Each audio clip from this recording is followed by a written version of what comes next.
Board of Education Monday, November 11th, 2019, meeting to order at 7:01 p.m. Members present are David, Kenny, Jennifer, and Susie.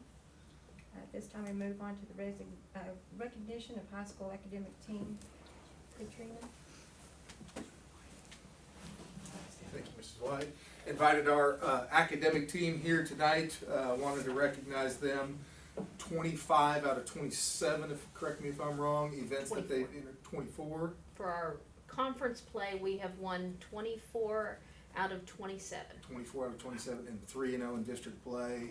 And they've already been invited to nationals, so we'll speak more on that later on. But wanted to recognize them, have a certificate for each of those.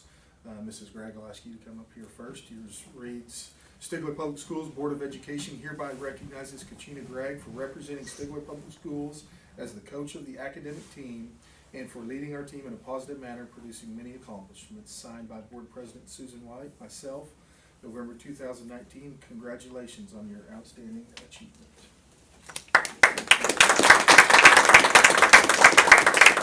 Don Holt.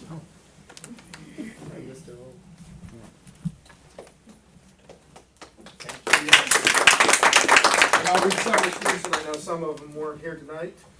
Devin Wilson.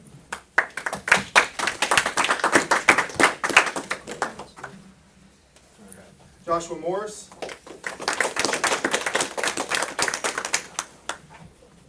Corbin Kimberling.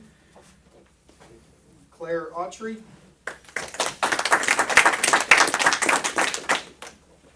Noah Thompson.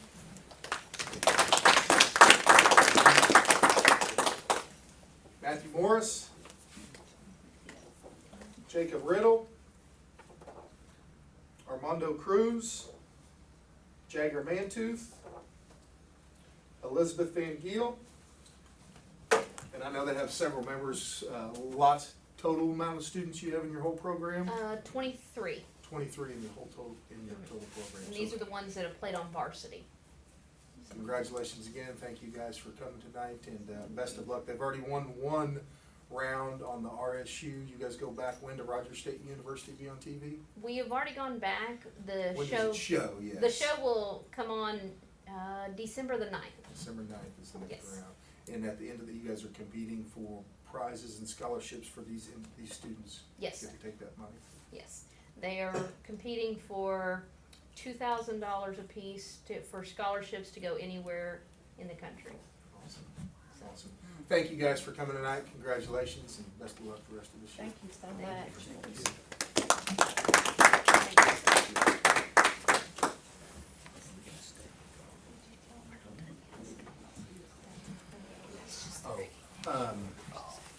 Sometimes, and I don't know if you want to take a picture of this group, probably best to take it inside today, and then you guys are dismissed when you guys want to leave.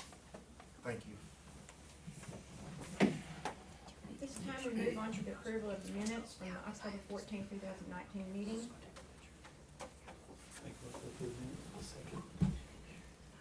Motion made by Kenny, seconded by David to approve the minutes from the October 14, 2019 board minutes. Kenny? Yes. David? Yes. Jennifer? Yes. And Susie, yes. It's time to move on to other financial reports. Pretty short and sweet. The numbers 258 through 301, if you need to look through those. 262 Oklahoma FFA, that's our yearly membership. That includes everything for those guys. Number 265 is for our FCCLA program. They're going to start learning how to use some digital air fryers. 268 all the way down through 276, those were reimbursements from the, except 275. When they went to the PLC conference in San Antonio. 275, of course, is for yard maintenance. I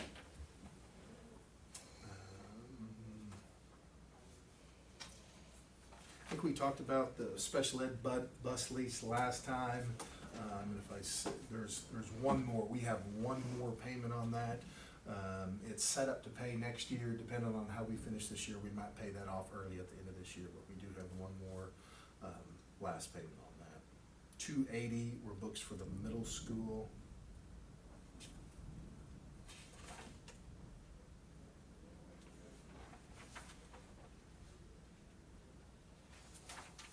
300 is a yearly training that both Mrs. Bush and Mr. Upton go to. That allows to train the trainer. That allows them to come back and train our teaching staff as needed, mostly in our special education department.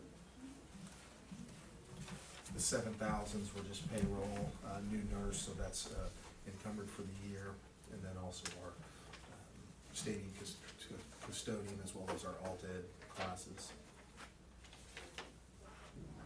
And then number 8 was a new cooler engine for the middle school cafeteria cooler. Everybody good with those? Make a motion for the expenses. I'll second.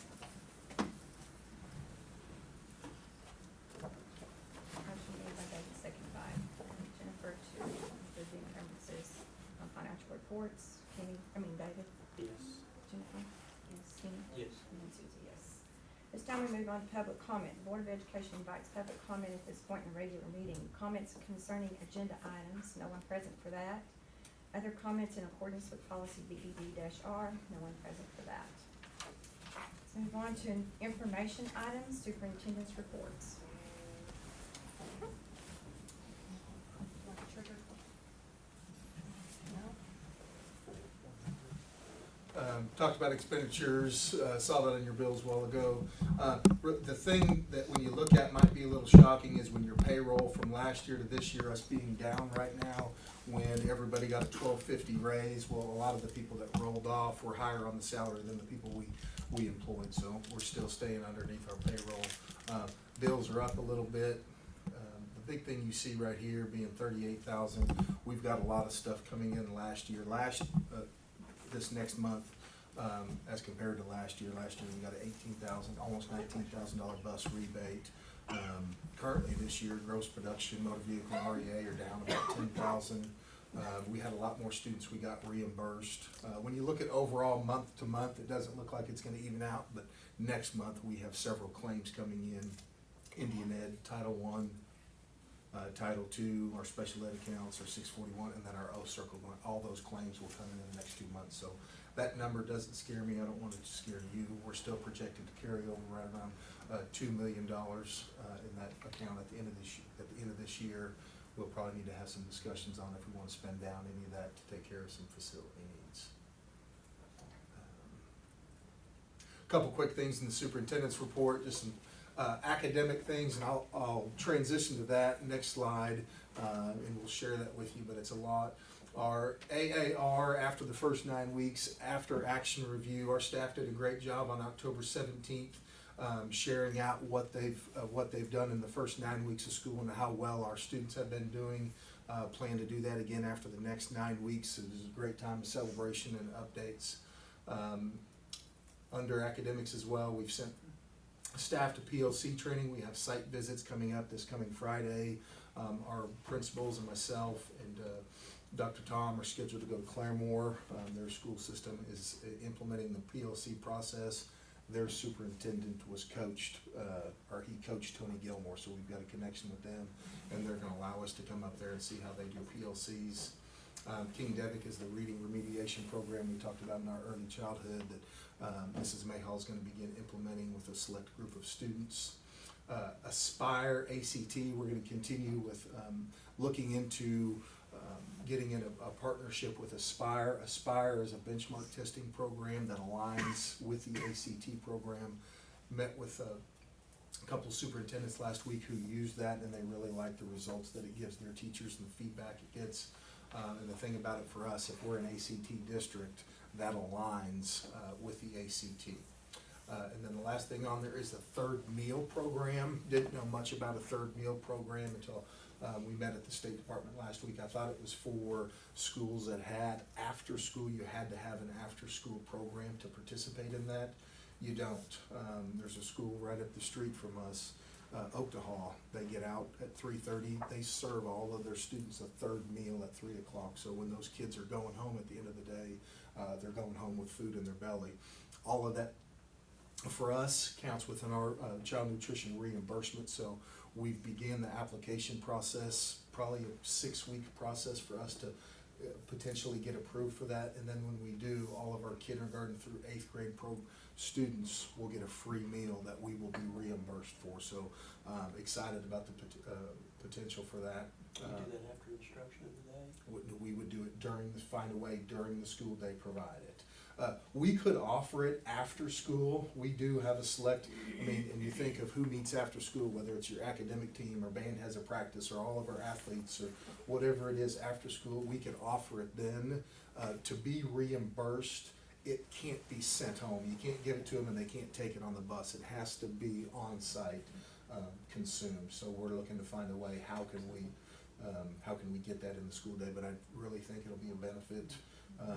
Having some middle school kids and really surveying our middle school kids the last couple of weeks, our breakfast counts are down in the middle school. When you look at our numbers on the amount of kids we serve breakfast who qualify, there's a lot of them that don't want it. They're not hungry at 7:30, 8 o'clock in the morning, but I surveyed the class the other day and said, when are you most hungry? Is it right before school? Is it lunch? Or right at the end of the day?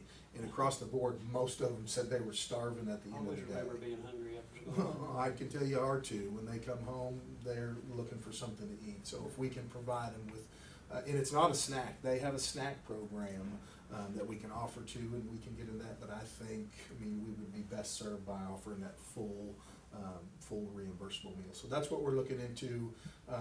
Probably won't happen, like I said, for us to even get approved. It's a 6-week process to go through that application, but we've started that this week, so I'm really excited about that. Facilities, have spent a lot of time here lately looking into our facilities. The State Department of Ed recently they've created a new Office of School Safety. He came out and met with me about 2 weeks ago, and they're gonna come back and do a review probably in the 1st or 2nd week of January, where they just kinda analyze all our facilities and just some procedures and make recommendations of any updates. Talked last month about our priority #1 facilities being roofs, have begun getting some estimates and getting in consultation of how we can address that. Have recently found out we've got some foundation issues with our gym and have called some people in to come and give you some ideas. If you're in the gym, it is the northeast section of the gym with the restroom. It is literally peeling away from the rest of the foundation, and the big worry with that is if it continues quick, there's pipes, there's all kinds of utilities that are connected to that, and if that goes, we're gonna have major problems, so we're gonna look to fix that pretty quick. And then it says 1, 3, 5, 10-year projections. Are meeting with all of our departments as well as our principals and sites to get recommendations on what are our immediate needs, what are some 3, 5-year things, and what are some 10-year things, so we can begin to build a district-wide budget in terms of whether it's replacing smart boards or televisions or air conditioners. If you've noticed this year, we've had several air conditioners and even fridges within our all of our sites go down. They're at the end of their life cycle, and if we continue to wait for everything to be at their end of the life cycle at the same time, we're going to be in trouble. So we're looking at what are things that need to be 3 years out, 5 years out, 10 years out, so we can get some things on a budgetary cycle. Community stuff going on. We've got some participants in the December 17th, if I remember that, or the 7th of the city parade. I didn't have the date now on the top of my head. I think it's the 7th. But we've got some interest, and one of the things I'm excited about, our grade school, they're gonna do a float, and in lieu of passing out candy, they're gonna pass out books. So they found a way, we've been able to get books for $1, so they have 250 books that they're gonna pass out along that parade route. So pretty excited about representation in that.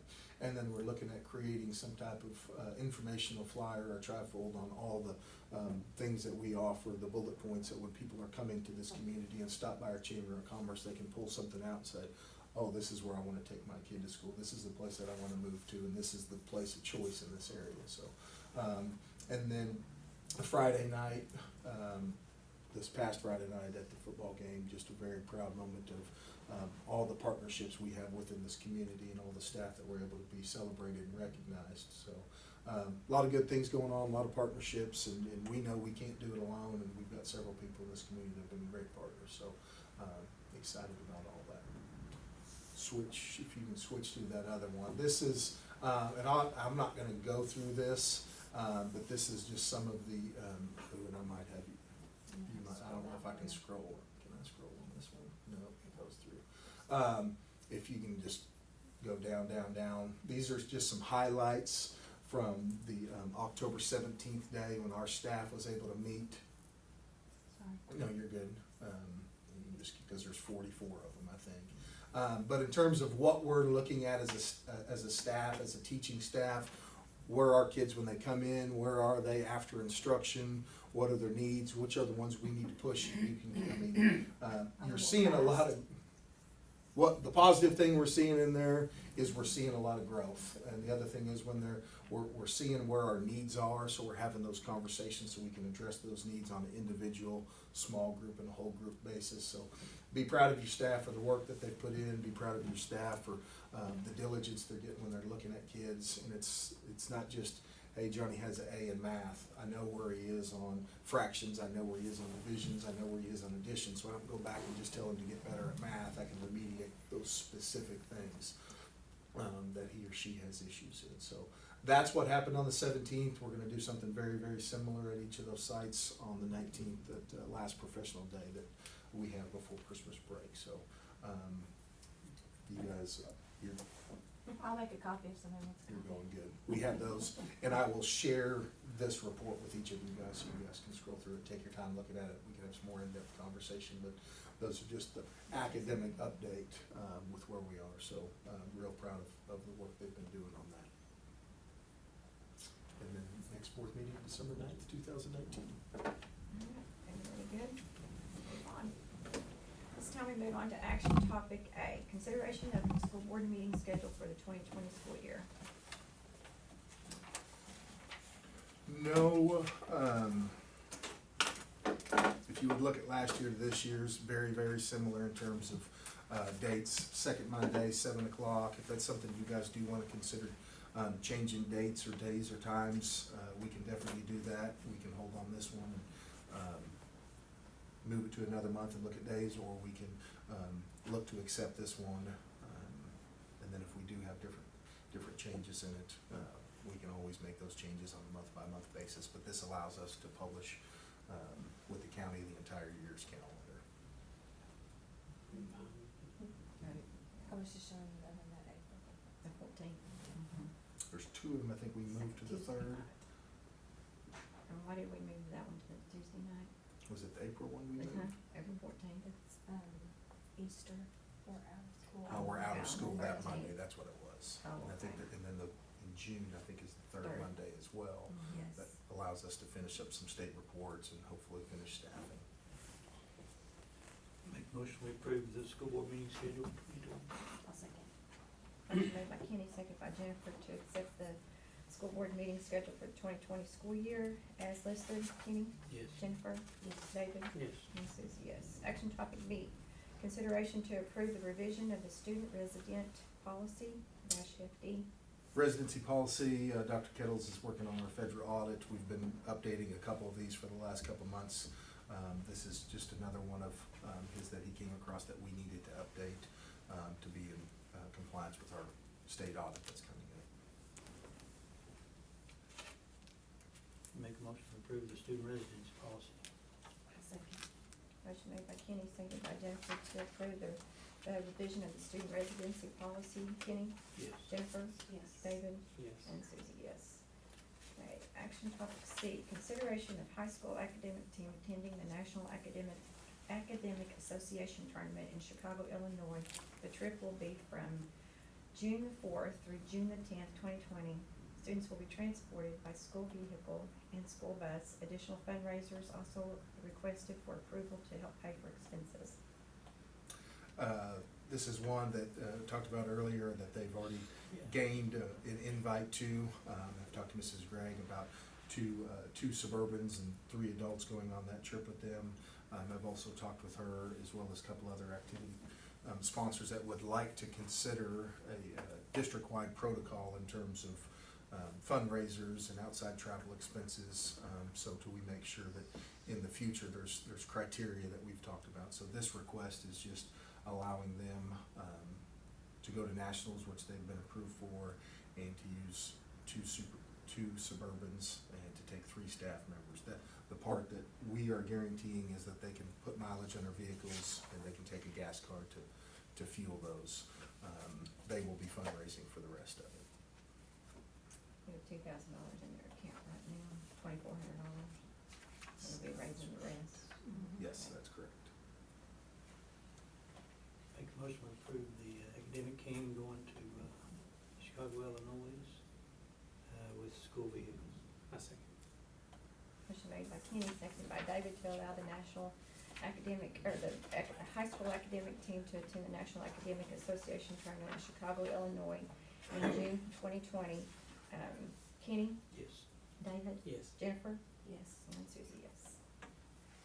All right, this time we move on to executive session. A, proposed executive session to discuss and act upon the following business pursuant to 25 Oklahoma Statute 307B, 1 of the Open Meeting Act. Discussion of addendum to exempt support employee contracts for compliance with the Fair Labor Standards Act, FLSA, per U.S. Department of Labor ruling on September 24th, 2019.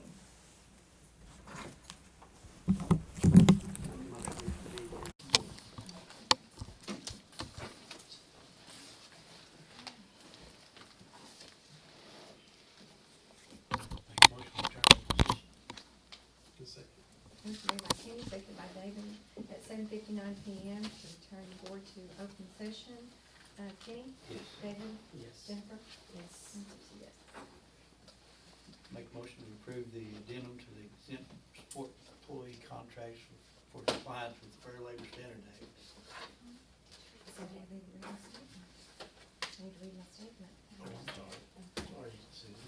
Members present during the executive session were David Huggins, Kenny Whitson, Jennifer Turner, Susan White, Superintendent Anna Bochamp was also present, and votes were taken. Okay. Okay. Make a motion to approve the addendum to the exempt personnel support employee contracts for compliance with the Fair Labor Standards Act. I second. Motion made by Kenny, seconded by Jennifer, to approve the addendum to the contracts of support employees. Kenny? Yes. Jennifer? Yes. David? Yes. And Susie, yes. Any new business? Make a motion to adjourn. I second.